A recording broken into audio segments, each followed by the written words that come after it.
Magandang araw. Our topic for today is earthworks operation under Parensa fundamentals of surveying. Okay? So ano nga ba yung earthworks? Basically, earthworks by definition is the movement of soil or other earth materials or the movement of earth basically. Kaya siya tinawag na earthworks. So earthwork operations and computations are key elements in the overall route location procedure. It consists the movements of material to establish predetermined surface for construction of public and private works and determination of the volume of materials moved. Okay? It involves processes such as excavation, hauling, dumping, crushing, compacting of soil or unformed rock. Okay? So, yan yung mga activity involved in earthworks. So, these activities are done primarily with heavy construction equipments. Okay? So, basically nga, sabi ko sa inyo, earthworks is the activity in construction that involves earth, lupa, bato. Okay? So, yun yung mga ginagawa sa earthworks. Pwede ka diyang maghukay, magtambak, maghakot. Okay? Or dumurog, mag-compact. Basically, lahat ng activity na yan that involves soil is earthworks. Okay? So, before any fieldwork operations start, there is a procedure to follow to execute the construction properly. Meron daw tayong mga step na i-consider before the construction. Number 1 is fieldwork involve acquisition of the terrain data. Hanapin natin yung soil profile, the slope, okay? Ano yung stiffness ng ating slope, and then setting points. Maglalagay naman tayo ng reference, okay? To guide the construction on site. Okay? Pag naglalagay tayo ng setting points or ng points, basically, ang nilalagay natin is na saan nag-i-start yung building, okay? Or the key locations doon sa ating building. Okay? So, offers works involves acquisition of terrain data from maps or by photogrammetric method, processing terrain data, calculating volumes or excavated or embankment materials.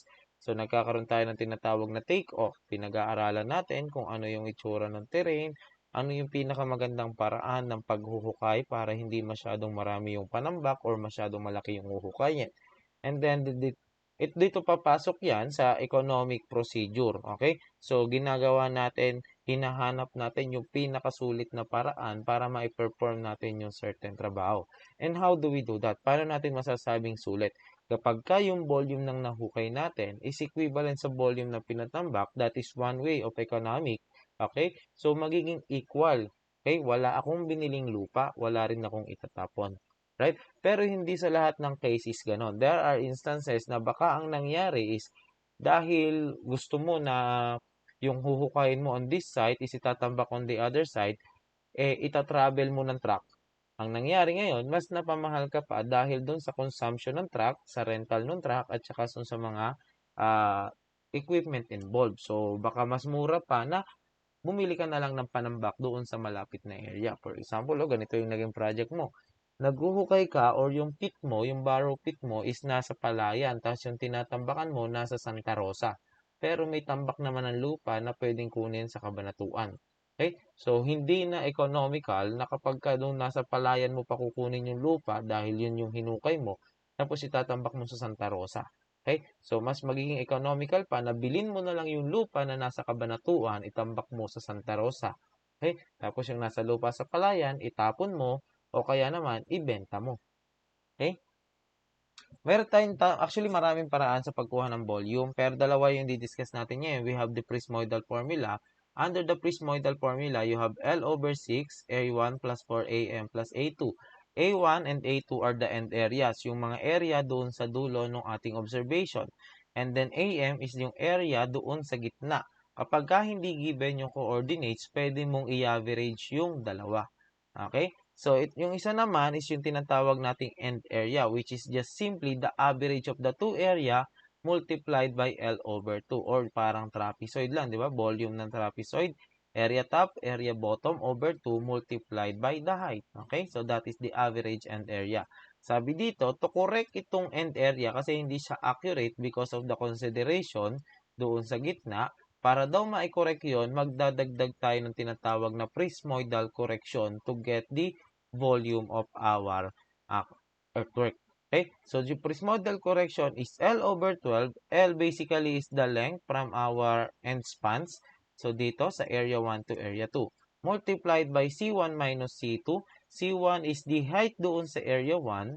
Okay? And C2 is the height doon sa area 2. Multiplied by D1 minus D2, where D1 naman is the length.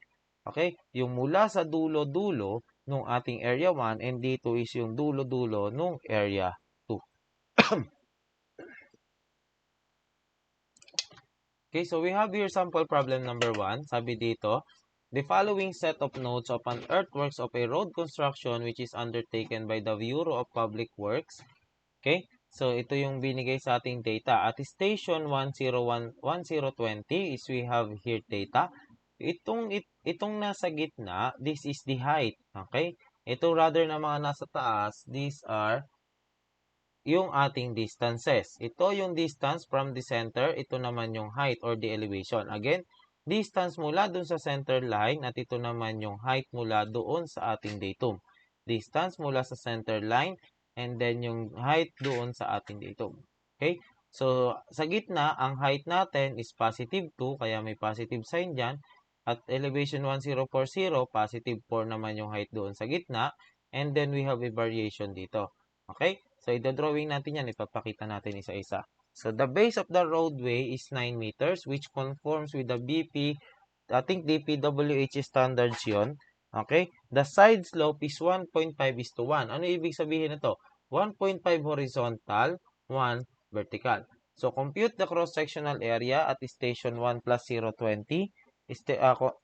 Cross-sectional area at 1040. And compute the volume using the end area method. So, i-drawing natin. So, kung ito yung center line ng ating gagawing kalsada, okay, sabi sa atin, binigay ba yung lapad ng roadway? Ayan, 9 meters. So, if this is our datum, ayan. So, unahin muna natin yung nasa station. Baka hindi magkasya. So, unahin muna natin itong station 1 plus 020. Okay, so ito yung center line ng kalsada. And this is our datum. Iiksian lang natin to. Ayan. Okay. So, the height daw doon sa gitna is 2.0. So, dito, 2.0. Ito yung positive 2.0. Okay. Yung ibig sabihin kasi ng 2.0 na yan, supposedly, may 0 ka dyan sa gitna. Ibig sabihin, mula doon sa center line, 0 meters. So, that is 2 meters. So, ito ay 2 meters. Okay? Ang lapad ng roadway ay 4.5. So, dito, meron ka munang dalawang sukat. Ilatag mo muna yung kalsada. 4.5 meters at 4.5 meters. Dito raw sa 4.5 meters on the left, ang height ng lupa is 4 meters. So, dito ay 4 meters. Naglolo ko yung aking pen. This is 4 meters. And on the right side, ang height ng lupa naman ay 1.5. So, around here, 1.5. Ito yung 1.5. Okay? So, at 9 meters, so dito siguro yung 9 meters, another 4.5. Ang height naman ng lupa is 3. Okay? So, ang height ng lupa is 3 meters. Andito, 3 meters. Okay? While on the other side, at 6 meters, so additional 1.5. So, ito, 6 meters lang. So, additional na 1.5 meters. Ang height ng lupa is 1 meter. So, therefore, our terrain or the cross-section ng lupa is ganito. 2 meters mula dito, aangat ka doon. Straight line ito guys ha. Mukha lang pumaling lang yung sulat ni sir. Ito ay 3. Ito ay 1. Okay. Ito, papunta ron. And then ito yan. Okay? And then, papunta rito sa kalsada. Okay, located point. Okay, so ganyan yung itsura ng ating terrain. Ito yung side slope na ibinigay kanina. So, ang haba ay 4.5, ang taas ay 1 meter. Kaya, ang nangyari, 1.5, sorry, this is 3. 1.5 is to 1. Okay, so ganun din sa kabila. Yung side slope natin is 1.5 is to 1.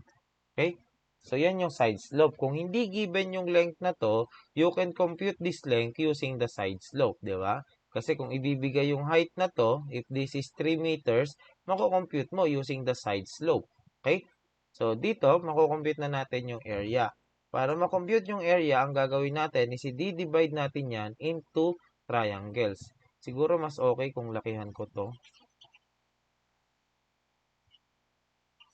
So, ayan, para medyo gasgas na. For a while, magpapalit lang ako ng nib ng aking pen.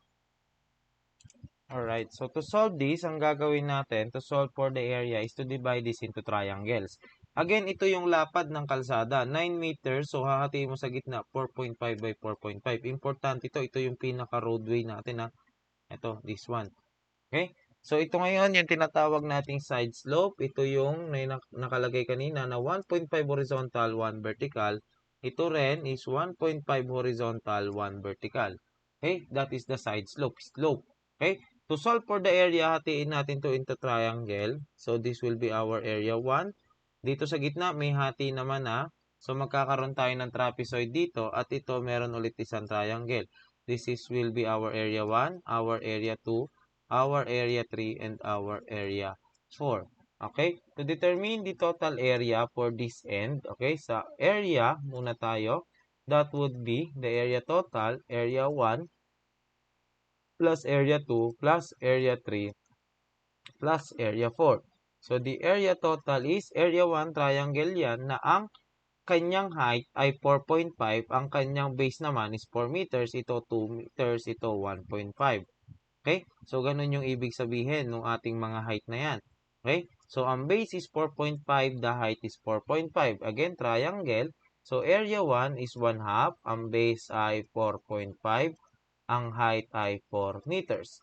Plus, excuse me, yung second one is a trapezoid na merong height na 4 at saka 2. So, 1 half ng 4 plus 2 multiplied by the length na 4.5. Plus, pagdating sa area 3, another trapezoid, pero ang height this time is 2 plus 1.5 multiplied by the length na 4.5. And then lastly, yung ating huling triangle, you have 1 half. Again, ang base niya, ang base niya or ang height niya is, ang base niya is 1.5. Kahit naman magkabaliktad kasi nakahiga eh. So, ito yung base. At ang height niya is 1.5 also. Okay, so this one, the area total now is equivalent to 1 half ng 4.5 by 4 plus 1 half ng 4 plus 2 is 6 times 4.5 plus 1 half ng 2 plus 1.5 is 3.5 times 4.5 plus 1 half ng 1.5 by 1.5. We have here 31.5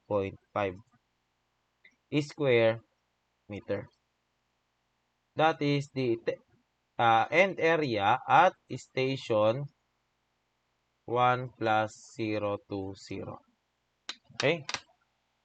Para dito sa pangalawang istasyon, i-plot na rin natin. So, again, center line. Okay?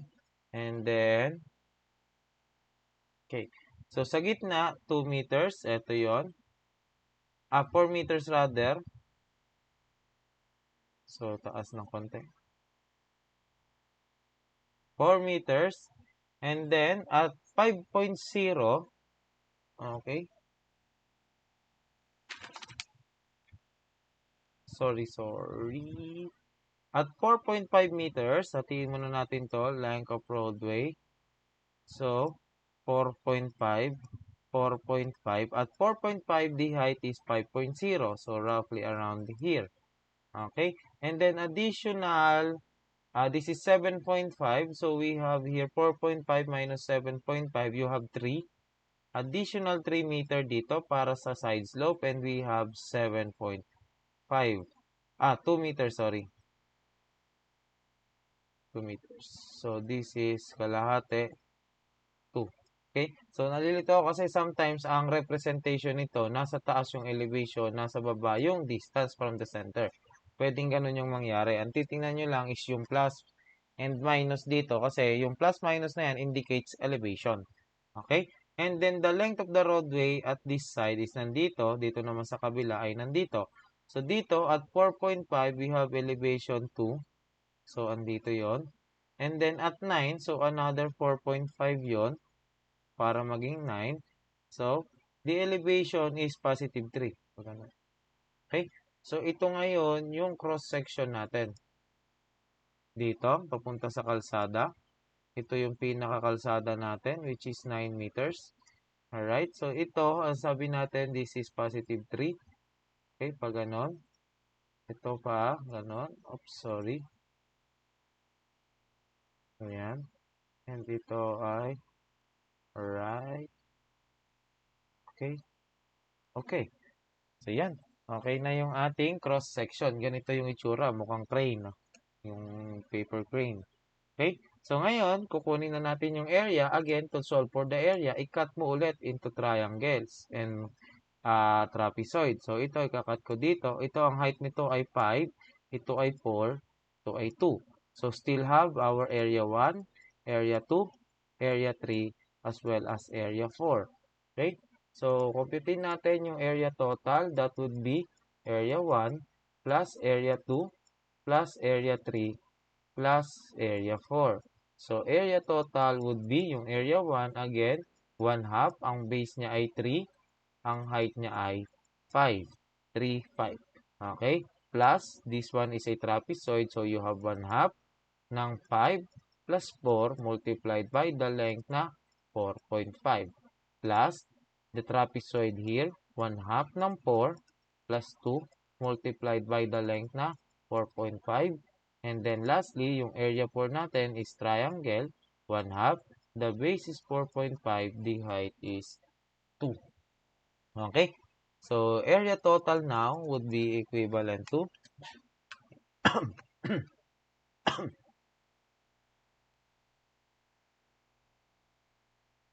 5 plus 4 is 9 multiplied by 4.5 plus 1 half ng 6 multiplied by 4.5 plus 1 half ng 4.5 by 2.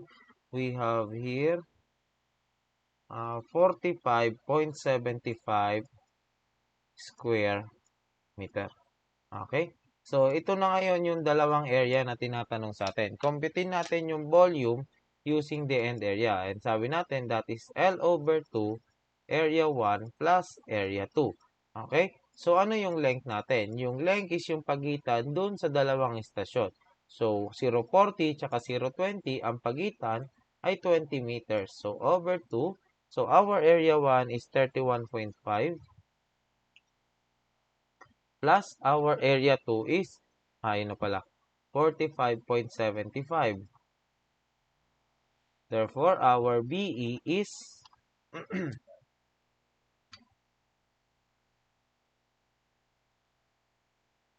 we have here the volume is 772.5 square meter. This is using the end area. How about we solve for the prismoidal correction? So, BCP, sabi natin, is L over 12. L over 12 C1 minus C2 multiplied by D1 minus D2. Okay? So, BCP now is L over 12. Ano yung C1? C1 is yung ating height dito. So, 2. So, we have here 2. Yung height doon sa center line or the center height yung ibig sabihin nun. C, this one, 2. And then this other one, yung C2 natin is 4. Multiplied by the D1. D1 is the length of it all. Ano yung length niyan? 4.5 times 3 plus 1.5, we have 15. So, this is 15. 15 minus D2, ang length nito in total is 4.5 times 3 plus 3. You have here 16.5. Therefore, our BCP or the volume ng prismoidal correction, again, our L is 20. So, 20 over 12 multiplied by, this one is 16.5.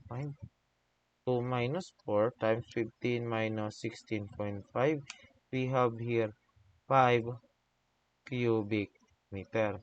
So therefore, if we will consider the total volume with Prismoidal correction, that would be 772.5 plus 5 cubic meter, which will have 777.5 cubic meter.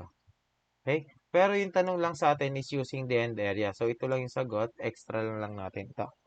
Okay? So the second problem, sabi dito,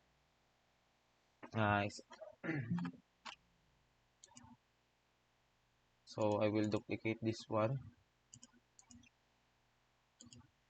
Sabi dito, given the cross-section nodes of an earthwork between station 10 plus 100 to 10 plus 20 to 200 rather, assume both stations to have the same side slope and width of the base. Alright?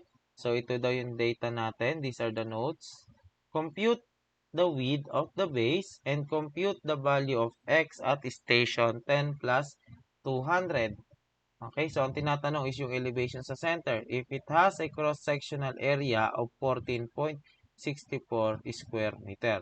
Compute the volume between stations 10 plus 100 and 10 plus 200 using the end area method with Prismoidal correction.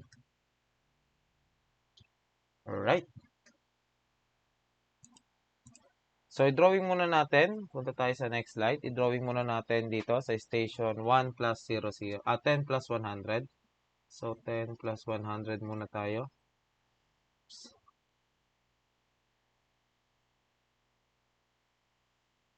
Okay, center line. And then, yung points natin. So, sa center, tatlo lang naman yung points ito. Left, right lang. So, mas madali ito compared sa kanina. So, sa center at 0, ang height natin is 1.5. So, ito yon 1.5. Okay? Ibinigay ba yung lapad ng roadway? Walang ibinigay, ano? So, pero ibinigay ba sa ating side slope? Same side slope with stations to have the same side slope and width of the base. Okay? So, drawing na lang muna natin.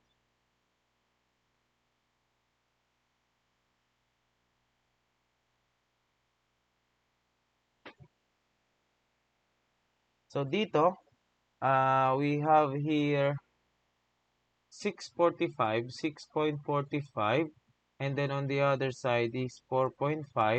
Ang elevation ay 1. Dito ay 6.45, ay 2.3. So, pag ganun, palitan natin ang kulay.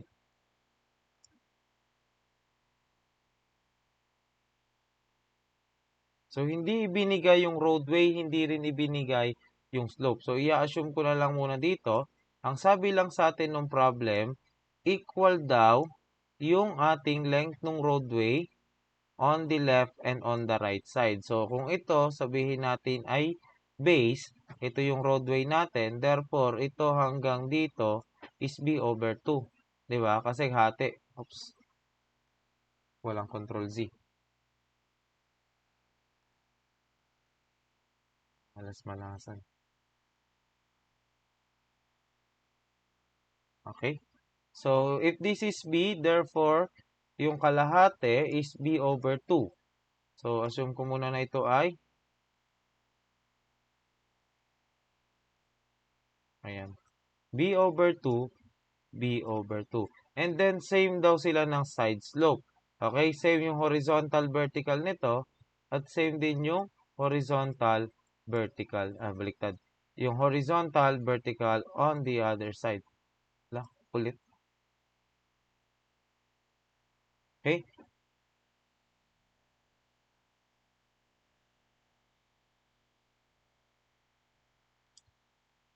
Okay. So, paano ba natin kinocompute yung slope? For example, di ba, alam naman natin to. This is 2.3. Okay? Sabi natin, yung slope is horizontal over vertical and that is equal to yung horizontal distance na to. Ano ba to? This is 6.45 minus B over 2. So, alamin muna natin yan. Pangalanan ko muna H2 over the height na 2.3. Therefore, H2 is equal to H over B multiplied by 2.3. Yung H over B, sabihin muna natin S, is slope. Therefore, yung horizontal 2 is 2.3S.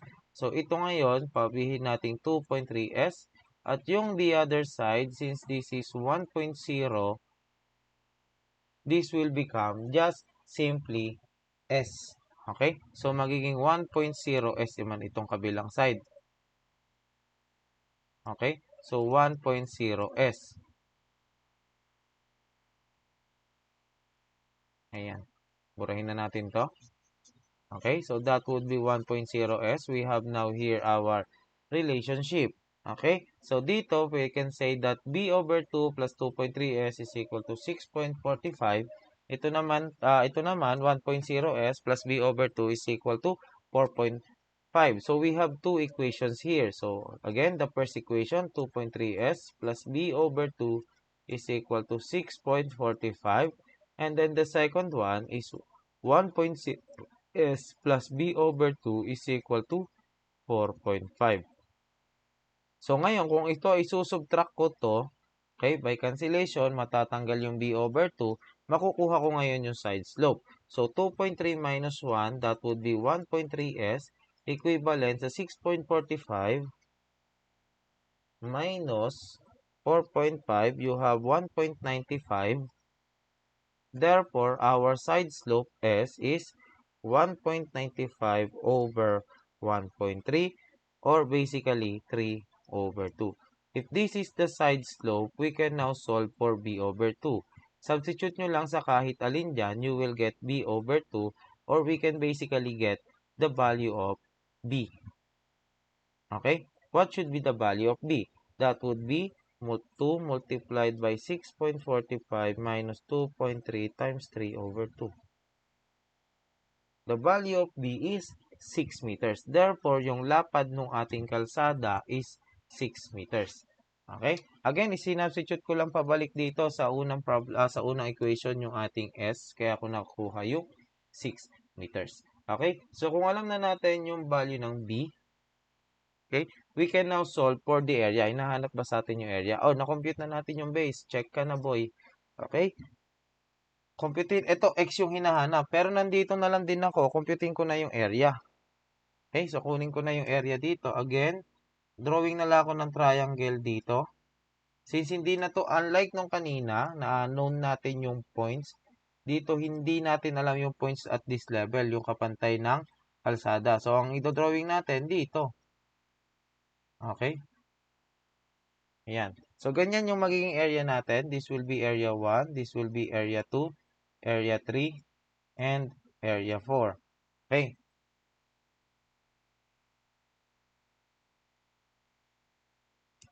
Alright, so let me correct this. Medyo magiging komplikado yung area ko kapag dito ko pinandaan. Ayan. So, palitan ko.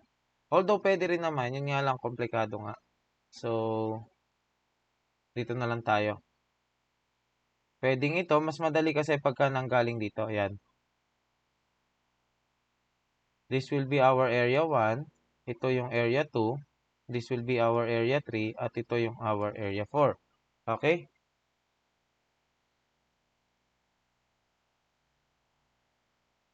So, computein natin yung volume at 10 plus, yung area muna rather. Hindi ko pala to volume.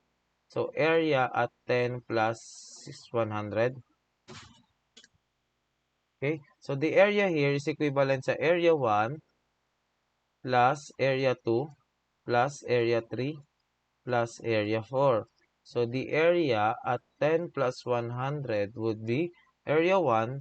So, triangle yan. That would be 1/2. Our base is, ito, yung B over 2, the value of this,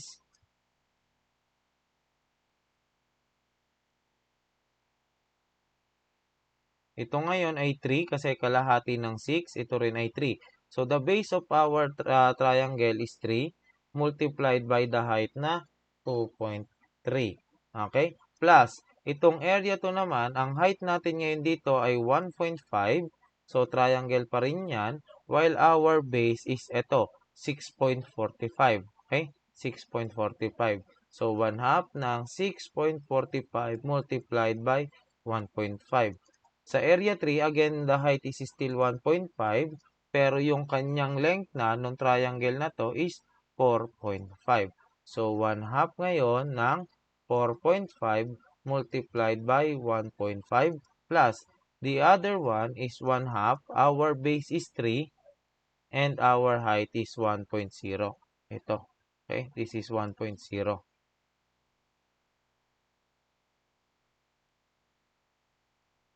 Okay, so the area now at 10 plus 100, what ba 1,000 ka, is equivalent to, calculator, 1.5 by 2.3 plus 0.75 by 6.45 plus 0.75 by 1.5 plus 0.5 by 3, or basically 1.5.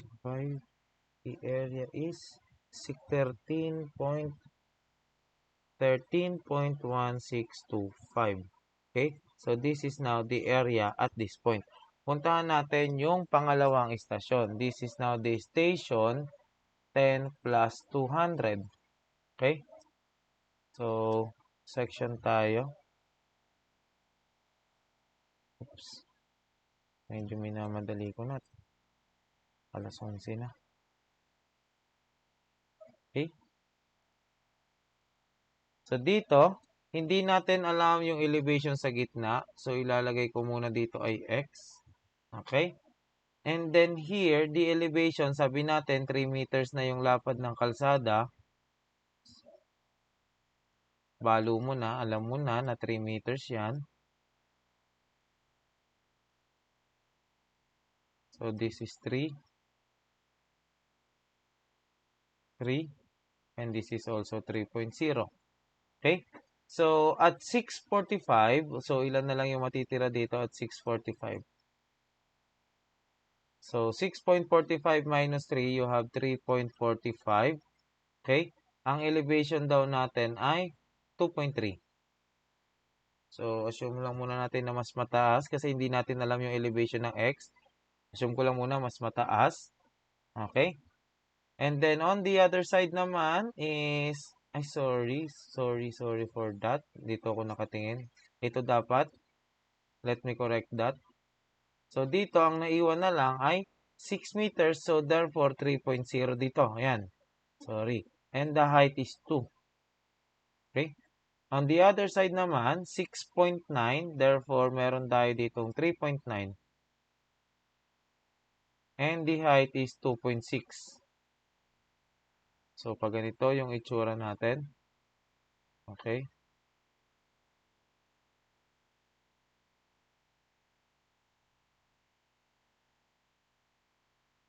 Alright. So, ang height nito ay x. Again, divide this into triangle. Okay? So, mula dito sa center. Ayan.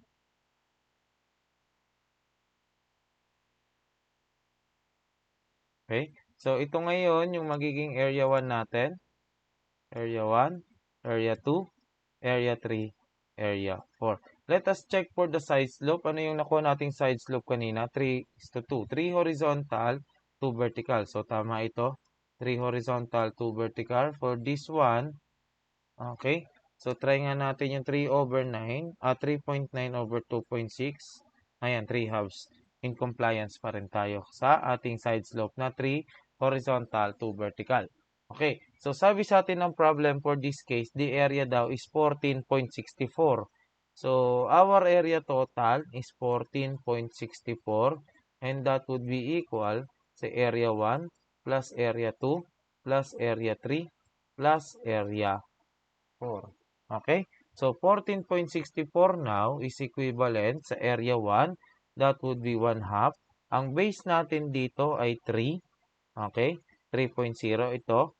Every time, huwag kayong malilito kasi medyo nakalilito nga ito kahit sa mga 4th year. Pag itinuturo ko, medyo nalilito sila. So, pag ganito yung hatian, the base is this one. And the height is ito. Ito yung triangle mo. Okay? So, the base is 3.0, the height is 2. Okay? Plus, yung gitna, another triangle yan. Yung height naman niya ay x, yung atin namang base is ito, which is 6.0. So, 6.0 multiplied by x. Okay? Plus 1/2. Ito naman, ang kanyang base is mula dito sa gitna up to the end. Okay? Basta lagi niyang tatandaan yung dalawang nasa gitna, ganun talaga yung scenario. Medyo nakakalito, pero that is already proven. Okay? 6.9 multiplied by the height na x. Ito pa rin yung gagamitin mo na height. Alright? And lastly, area 4 would be 1/2 ng 3 multiplied by 2.6 yung height.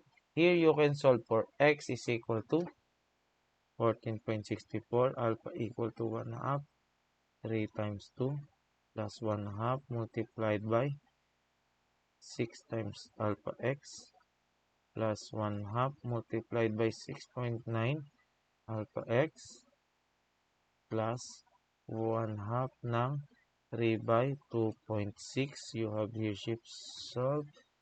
Okay, so the x is equivalent to 1.2 meter.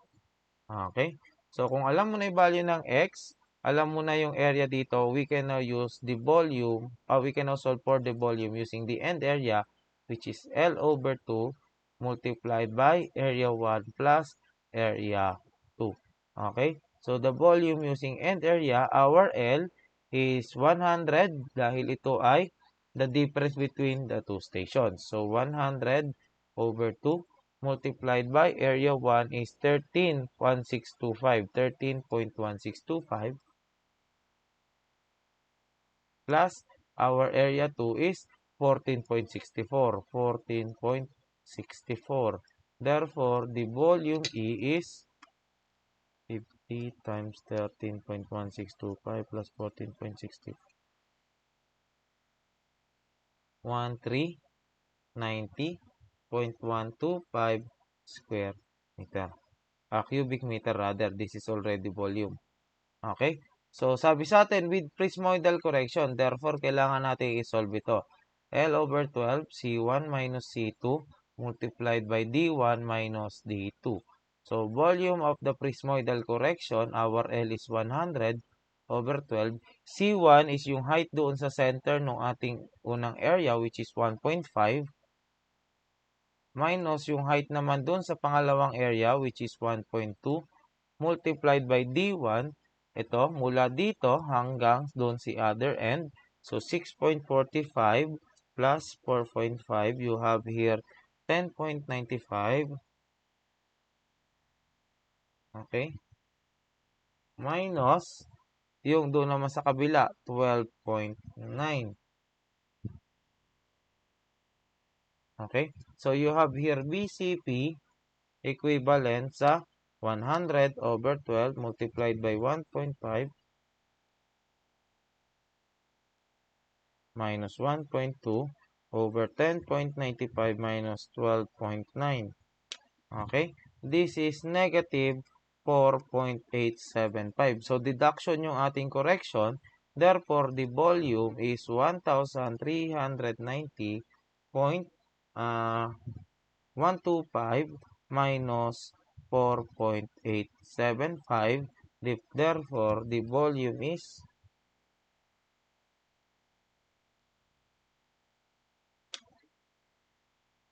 1,385.25.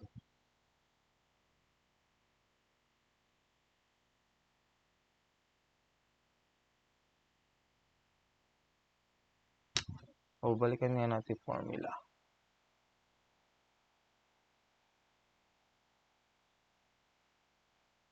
0.25 cubic meter. Actually, there is an error with the formula based on my reference. Okay. So, this should be minus. Let me correct this. BE should be minus. Okay? So, dito, pakipalitan ito ng minus. Therefore, yung ating proper area is Hindi na mabago. I-erase ko na lang na ganon. So, the volume should be 767.5. Okay? Medyo nagkaroon lang ako ng confusion. As for the other side, since minus at negative ito, magiging additive. Okay? So, kaya pala hindi nagtutugma ang aking solution or yung answer doon sa actually, answer ito doon sa module. So, hindi nagtugma yung answer ng module. So, 1395. Okay? So, minor error. Okay. So, balikan natin ito. Paano naman kapag prismoidal? Pakisagutan ito using prismoidal. Okay? Prismoidal. Pero ilalagay ko paano natin i-estimate yung gitna. So, ang gitna nito ng 10 plus 100 is, tsaka 10 plus 200 is 10 plus 150. So, paano mo kukunin yung coordinate sa gitna? I-average mo to. Average ng 645. So, 6.45 plus 6 over 2. Kung hindi given, i-average. Pagka hindi lang given, this will be 6.225.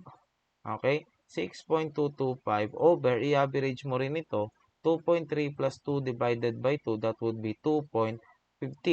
Ganon din dito sa gitna. 0 over, since this is 1.5, ito na-compute natin 1.2. So, 1.5 plus 1.2 over 2, that would be 0, 1.35. And then on the right side is 4.5 plus 6.9 over 2. You have here 5.7. And then you have here 1 plus 2.6 or 3.6 over 2, 1.8. Okay? So, ito ngayon yung magiging cross-section sa gitna. Pwede nyong i-plot like this one. Okay? After nyo i-plot, get the area using the prismoidal or get the volume rather using the prismoidal formula using this one. Hanapin nyo muna area 1 na derive na natin. Kunin nyo yung area M. Area M ngayon is yung ito, using these coordinates. Itong ginawa natin. Okay? And then counter check, dapat equal yan dito. Okay? So, our last topic is distribution analysis of earthwork. So, i-skip na lang muna natin. Punta tayo dito sa definition of terms. Okay? So, skip mo na to. Basahin na lang natin. Again, ang purpose ng distribution analysis is for economy para malocate natin kung tayo ba dapat ay magbili ng bagong lupa or pwede natin gamitin or hakutin yung mga na-excavate natin. Okay? So, there are several terms. We have the excavation. So, dito yung is a pay quantity consisting of materials in cut which is transported to another location and placed in fill or embankment. Basically, ito yung hinuhukay natin. Pag sinabi natin volume of excavation, that is the volume of soil na huhukayin. And then we have the whole distance or hole. Ito naman yung hakot. Okay, it is the distance that the cubic unit of material is transported from cut to fill. Yung paghahakot natin mula doon sa pinaghukayan natin hanggang doon sa tatambakan natin. Okay? The pre-hole distance naman, it is the distance a contractor can haul a cubic unit of excavated material and place it in fill without extra cost above the cost of excavation.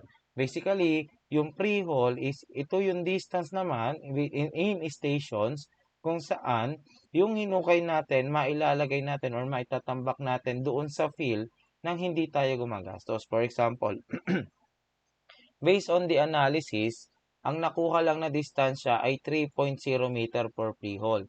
Ibig sabihin, pag lumagpas ng 3.0, okay, ng 3.0 meters yung iyong distance, hindi na pre-hole yun. Gagastos ka na ng tinatawag na hole. Okay, kasi hahakutin mo na, magkakaroon na ng value.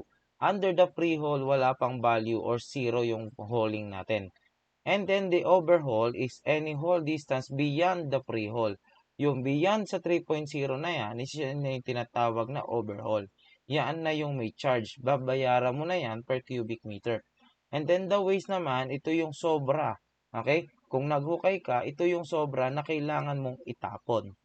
And then the borrow, ito naman yung kulang na materyales na panambak. Okay? Kailangan mong i-order or bilhin na materyales para ipanambak. Okay?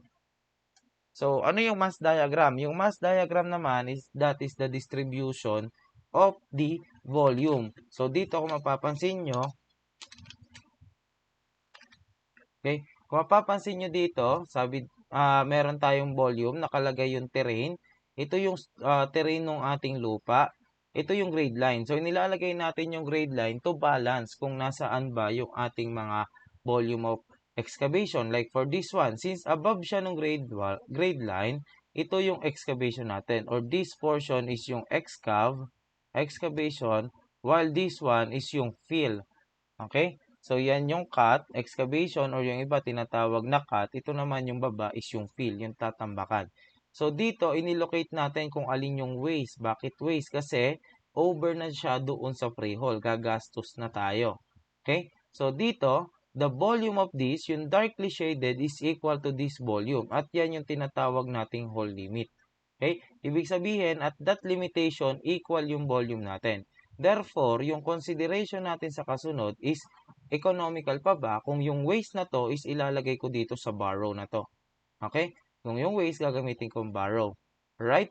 So, ganun din sa kabila. Ito yung whole limit, yung ating backfill, okay, na itatambak dito, that would be our, okay, whole limit. The distance between the two. Pwedeng in terms of station, pwedeng in terms of meter. So, paano ba natin ginagawa yung isang mass diagram? Hindi naman kayo gagawa nito, mag-a-analyze na lang. Okay? So, points beyond which is not feasible to whole materials define the limits of the mass diagram. For example, at this point and at this point, hindi na feasible or hindi na akma, hindi na economical na humukay ka pa or magtambak. Bakit? There are certain limitations. Kagaya ng baka naman ilog na yung kabilang side or end of the project or start na ng project. Kaya as you can see here, tinapos niya dito yung mass diagram because that is the coverage of the project. Okay? Hindi mo na isasama yung hindi mo project. Or kung ilog yan, hindi mo tatambakan yung ilog. Okay? The next one is, since the ordinates to the diagram represent the algebraic sum of the volume of excavation and embankment, which is in this case, ayan, so yung shading na to, nakabase yan doon sa volume. Kaya siya pareho ng shade because pareho siya ng volume. Okay? So the total volume of excavation and embankment material will be equal where the final ordinates equal to initial ordinates. Okay? If the final ordinate is greater than the initial ordinate, there is an excess of excavation. Okay? Kung yung area na to ay at hindi equal sa area na to, merong sobra. Okay? So yun lang yung sinasabi. We have to mark kung saan nag-i-equal yung volume ng ating dalawang cross-section. Okay? And then, ilalagay mo lang daw yung grade lines para malaman mo kung saan yung ating economical, yung balancing point. Ito yung tinatawag natin balancing point, yung grade lines. Okay? So, balancing lines should be drawn over moderate distances. Long balancing line, though ensures balancing of earthwork, may mean long overhaul distance and more cost. Okay? And then, lastly, kinukuha naman natin yung cost ng hauling. So, costing of earthwork may be computed by using a mass diagram like this one. The limit of economic haul, LEH, is the distance beyond which it is cheaper to borrow or waste material. So, basically, yung tinatawag nating limit of economic haul is yung distance kung saan sulit pa ba na ipanambak mo yung hinukay mo or mas mapapagastos ka kapag yan yung itinransport mo? And we have a formula. LEH is equal to CBC over COH plus F. What is CB? CB is the cost to borrow 1 unit volume. Yung presyo ng lupa, okay, na panambak. COH naman is the cost of overhaul per unit station. Ano naman yung value ng paghakot per unit station? And then LEH again is the list of economic haul. The unit is in station. And then F is the pre-haul distance. The unit again is in stations. And C is the length of station interval. Gaano kalayo yung pagitan ng dalawang istasyon. So we have here a problem. Dalawa lang naman. Tapusin natin na isang mabilisan lang.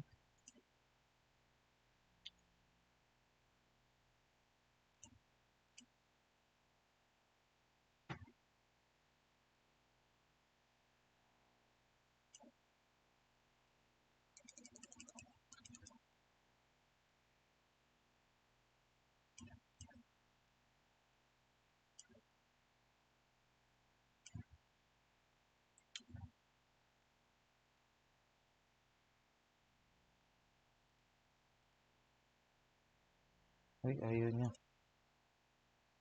Ayaw niya mag-duplicate. Ayan, liitan ko lang yung aking font para mailagay ko siya sa gilid.